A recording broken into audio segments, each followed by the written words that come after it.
Hey there, so today I want to return to the wonderful world of comic books, and I have to say that I have not enjoyed the current iteration of Captain America as is, and well, that line we seem to be running down, yeah, what a wonderful, wonderful storyline indeed.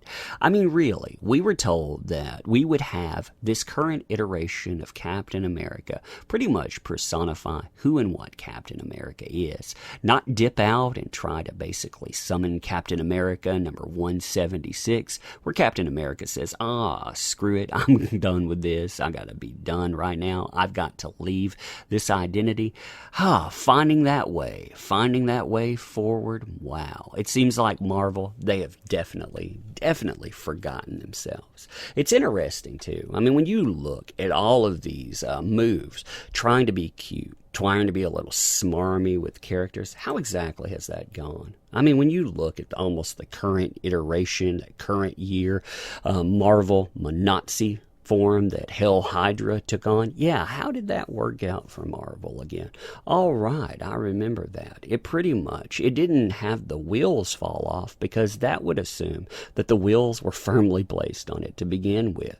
It was pretty much this iteration that fell apart before it ever started. You saw diminished return after diminished return after every single comic book tried to hook to this thing, because they thought, this is going to be the thing that we really, really need. It's funny, too, how the writer of that was actually rewarded with yet another top-tier superhero. You know, he got to go out and he got to basically represent another one after, again, this huge failure. But that seems to be pretty much what Marvel personifies.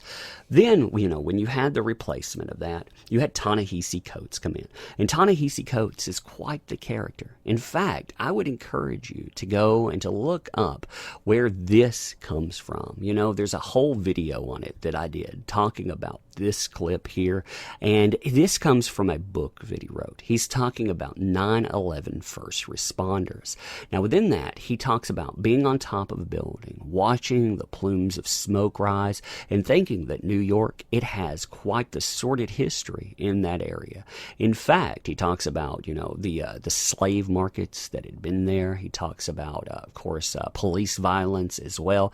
And then he gets to this point talking about the 9/11 first responders and how they, to him, were just like those police that would go out and they've done terrible things to black people. And that's not defending actions, pro or con. We're not talking about that at all. We're talking about how he viewed 9/11 first responders. He said they weren't human to him. He said they were not human to me, black, white, or whatever. They were menaces of nature. They were the fire, the comet, the storm, which could, with no justification, shatter my body. So the way that he looked at 9/11 first responders, they weren't even human, because police, they're not even human. The people that would go in and risk life and limb in doing something like that, they weren't even human. Now, this guy also has openly advocated for violence against the police, say in the Baltimore riots. He talked about that. He said that nonviolence, if you look at the lower statement here, they were both a con and a ruse that should be disregarded. So, that's what he's talking about here. When nonviolence is preached as an attempt to evade the repercussions of political brutality, it betrays itself. When nonviolence begins halfway through a war with the aggressor calling time out, it exposes itself as a ruse. When nonviolence is preached by the representatives of the state, while the state doles out heaps of violence to its citizen, it reveals itself as a con. None of this can mean that rioting or violence is correct or wise, any more than a forest fire can be correct or wise. Wisdom isn't the point tonight. Disrespect is. In this case, disrespect for the hollow law and the failed order that so regularly disrespects the community. So you can see, this guy, again, his system of belief, his system of ideas, and I would also encourage you to look up Donald Trump is the first white president, look up what he said about Kanye West and whiteness, how basically, race and identity and on are used as a cudgel. Well, go in and imagine that applied to Captain America. because that's pretty much what you see. And yet we were told with this personification of Captain America that Captain America would be returning, and that Ta-Nahisi Coates, he said he couldn't understand that character, but he could still embody that character well. So, you think about this embodiment and ask yourself what this embodies here. So Captain America is no more again. They talk about the new storyline here. It's called The Captain of Nothing, wherein enemies have been working to destabilize the very idea of Captain America, as that has been slowly unfolding since the series launched last year. Man, is that the point to it? Because, my God, I just thought it was to bore me, but I wasn't really sure. Anyway, continuing on, as Steve Rogers explains his actions in the current series, however, the possibility is raised that such a plan may be more successful than many would have expected. How can I claim to serve my country when I constantly oppose it? How can I carry the shield and fight the government that entrusted me with it, he asks, as he prepares to surrender.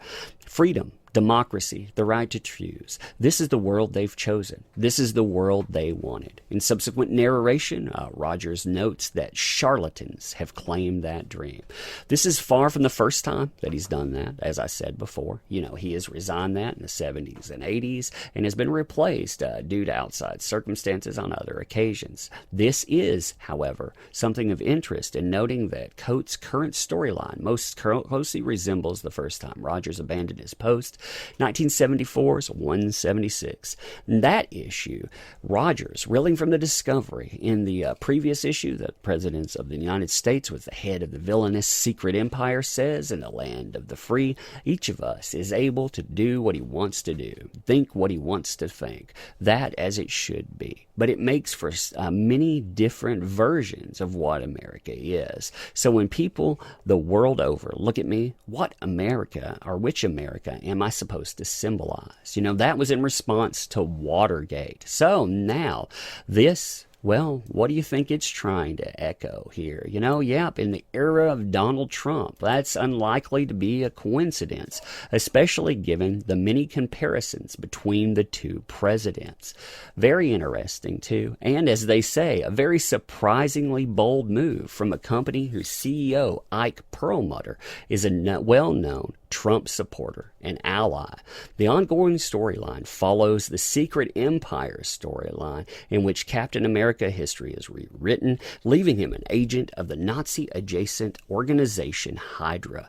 The story draws a lot of criticism from fandom, yes indeed, and the storyline not only drew a lot of criticism, but it dropped in sales like a freaking rock, leading Marvel to take the unusual step of asking for patience to let the storyline end as intended before commenting, with the resolution being unveiled days before release by Marvel via New York Times storyline.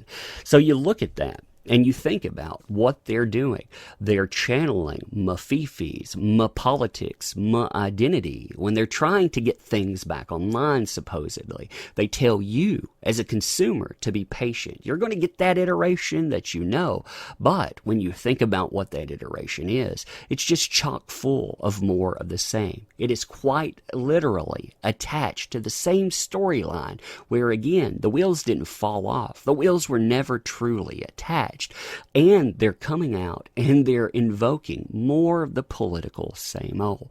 This kind of stuff, it's supposed to be the embodiment of escapism. Well, it's just amazing. I mean, when you get out, it is absolutely amazing, because what you've been given here isn't something that's supposed to be escapism at all. Basically, it's another form of political pulpit given to a guy that pretty much that's how he's been known. I mean, when you go and you look up, again, Ta-Nahisi Coates, you look him up in the Atlantic and on, that's pretty much all he did. All he's changed up is taking the same narration, the same ideas that came out of his mouth, and throwing it on a character that, again, was supposed to return to an embodiment of the character that people knew. But nope, got to shove them into the same storyline, got to shove them into the same old, making the same political comments, because, yeah, that. That'll surely help sales. And you know, that hasn't done anything for it. But anyhow, you tell me what you think about this kind of stuff.